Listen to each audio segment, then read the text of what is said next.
Good morning at class, how are you students. तो बच्चे, हमारा 11 चैप्टर उपहार हो गया है। तो आज हम करेंगे चैप्टर नंबर 12, बकरी 2 गाम खा गई। बड़ी इंटरेस्टिंग स्टोरी है बच्चे।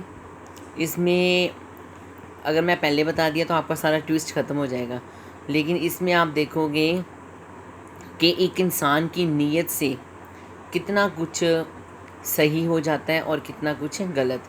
इसे इंसान को कभी भी हालात को देखते हुए अपनी नीयत को नहीं बिगाड़ना चाहिए। ठीक है, नीयत सेम ही होनी चाहिए, चाहे आप सुखी हो चाहे आप दुखी हो। तो बकरी 2 गांव खा गई।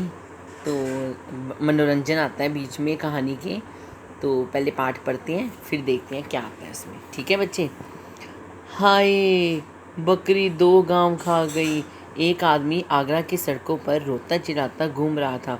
लोग परेशान थे कि भला बकरी गांव कैसे खा सकती है। आखिर ये खबर बादशाह अकबर तक पहुंची। उन्होंने इस आदमी को देखते ही पहचान लिया।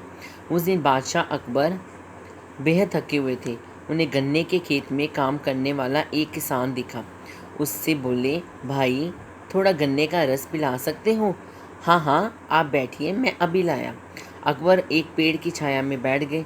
वह किसान खेत में गया, एक गन्ना तोड़ा और एक बड़े लोटे में उसका रस निकाल कर ले आया। अकबर ने गन्ने का रस पिया तो बहुत खुश हुआ। अरे वाह, ऐसा रस तो हमने पहले कभी नहीं पिया। कितने गन्नों का रस है हजूर। एक ही गन्ना तोड़ा था, क्या एक गन्ने में इतना रस? अकबर ने आश्चर्य से पूछा। मैं बिल्कुल सच कह रहा हूँ हुजूर। कितना लगान देते हो? जी, लगान तो सिर्फ 25 पैसे देने पड़ते हैं। ये हमारे बादशाह की नीयत का कमाल है। अगर आप उसकी नीयत ठीक ना हो तो इन गन्नों में रसी ना निकले। सिर्फ 25 पैसे? बादशाह ने आश्चर्य से पूछा। फिर वह सोचने लगे कि ऐसे रस वाले गन्ने के खेत पर तो काफ़ी रुपए लगान लगाना चाहिए। ठीक है, आगरा पहुँचते ही इसकी लगान बढ़ा दूंगा। कुछ देर इधर उधर की बातें करने के बाद अकबर ने कहा, अच्छा भाई, चलने से पहले ज़रा एक लोटा रस और पिला दो। किसान लोटा लेकर चला गया। इस बार उसने 1 2 3 4 गन्ने तोड़े और उसका रस निकाला। फिर भी लोटा ना भरा। अकबर उसका इंतज़ार कर रहे थे, सोच रहे थे इस बार तो इसने देर कर दी। तभी किसान मुंह लटकाए हुए आया और लोटा बादशाह की तरफ बढ़ा दिया। लोटे में रस थोड़ा सा ही था। अरे क्या बात है, इतना कम रस लेकर क्यों आए? कुछ नहीं हुजूर, अकबर बादशाह की नीयत बिगड़ गई है, उसी का असर है। और अकबर को लगा जैसे किसी ने उसे अपमान से ज़मीन पर पटक दिया हो। आदमी की नीयत में फ़र्क आने से क्या पेड़ पौधों पर भी असर पड़ता है? उन्हें लगा जैसे वह मामूली किसान एक बादशाह को इंसानियत का पाठ पढ़ा रहा है। जहाँ नीयत अच्छी होती है वहाँ बचत होती है, भंडारा भरा रहता है। लालच और छोटापन आदमी को कभी भी सुखी नहीं बनाते। अकबर ने कहा, भाई तुम जानते हो मैं कौन हूँ? मैं बादशाह अकबर हूँ। आज से तुम्हारे खेत का लगान बिल्कुल माफ़ किया। किसान ने घबराकर पूछा, मैंने कोई गलत बात कह दी क्या? नहीं, तुमने मुझे ये बात सिखाई जो बड़े बड़े शासकों को, अन्य नेक विद्वान गुरुओं को भी नहीं सिखा पाते हैं। जाओ, इस बार लोटा भरकर रस ले आओ। किसान फिर से खेत में गया। सचमुच एक ही गन्ने के रस से लोटा भर आया। वह खुश होकर दौड़ा आया। उसने लोटा आगे बढ़ा दिया। अकबर ने रस पिया, फिर पीपल का पत्ता उठाकर बोले, हम इस पर तुम्हें 2 गांव देने का हुक्म देते हैं। कल आगरा आना, इसके कागज लिखवा लेना। तुम्हारा खाने पीने का इंतज़ाम इन गांवों की आमदनी से हो जाएगा। किसान ने पीपल का पत्ता रख लिया। अकबर चले गए। किसान काम में लग गया। कुछ देर बाद वह पत्ते की बात ही भूल गया। वह पत्ता अन्य पत्तों में जा मिला। किसान की बकरी आई और उन सब पत्तों को खा गई। जब किसान को उस पत्ते की याद आई तो रोने चिल्लाने लगा। अब भला उसे बादशाह कैसे पहचानेंगे? उस पत्ते को देखे बिना कैसे गाम देंगे? वह जोर जोर से रोता चिल्लाता आगरा पहुंचा। हाय, बकरी 2 गांव खा गई। अकबर ने किसान को जब बात को सुना कि बकरी कैसे 2 गांव को खा गई, उसने बोलेपन पर बहुत हंसे। फिर उसे 2 गांव के हुक्म लिख कर दे दिया और जाते जाते सावधान किया, इस बार इन गांवों को बकरियों से बचाना। सारा दरबार कह कहो से गूंज उठा। तो बेटे, इस कहानी में हमने पढ़ा कि किसान जो था वो भोला भाला था। वो जानता था कि अगर हमारे जो राजा हैं, जो प्रजा को अपना सेवक मानते हैं, प्रजा का भला करते हैं, तो ऐसी जगहों पर कुदरत भी खुश होती है और वहाँ पर बढ़िया से बढ़िया उपजाऊ फसल और रस प्रदान करती है। लेकिन जहाँ पर नियत में खोट आ जाता है वहाँ पर पेड़ पौधे भी काम करना छोड़ देते हैं। तो इस प्रकार वो किसान को जब राजा खुश होकर 2 पत्तों पर लिख देता है कि गांव तुम्हारा हुआ, लेकिन वो भूल जाता है और पत्ते बकरी खा जाती है, तो वो रोता चिल्लाता वहाँ पर पहुँचता है और कहता है कि मेरे गाँवों को बकरी खा गई। तो ये हमारा पार्ट था। आई होप कि आपको समझ में आ गया होगा। इसके बेटे जो क्वेश्चन आंसर है वो मैं आपको भेज दूँगी, आपने रिटन फॉर्म में कर लेने हैं। उसके बाद बच्चे बाकी बुक पर ही करना है।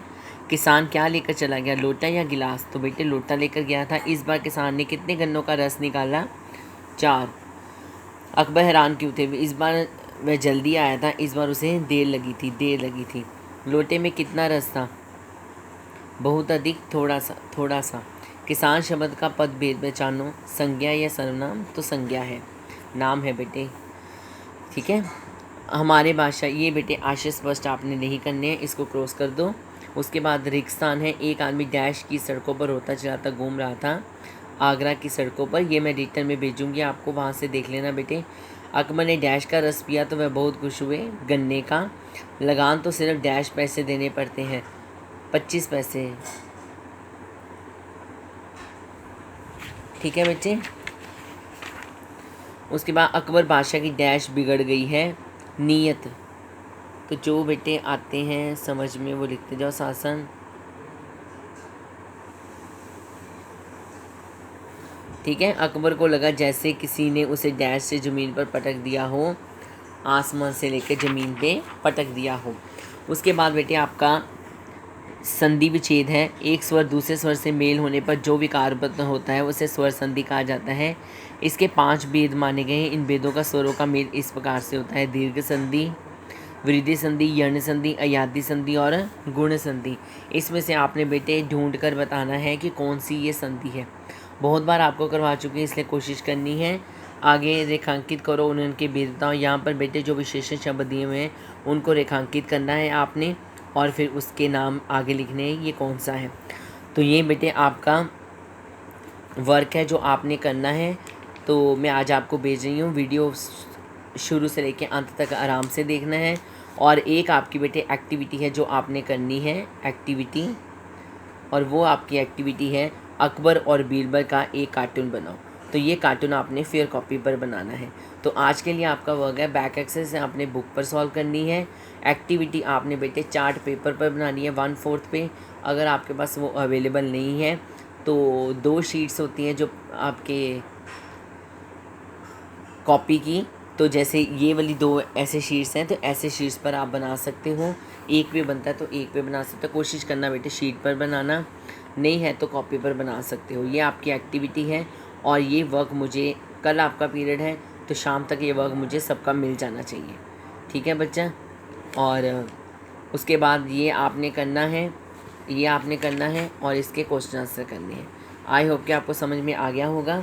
इसके शब्द अर्थ हैं बेटे: बेहद मैंने, बहुत अधिक, लगान मैंने, कर।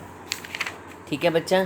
तो ये आपका वर्क था और वीडियो को अच्छी तरह देखना और चैप्टर में जो समझ ना आए मुझसे पूछना। धन्यवाद।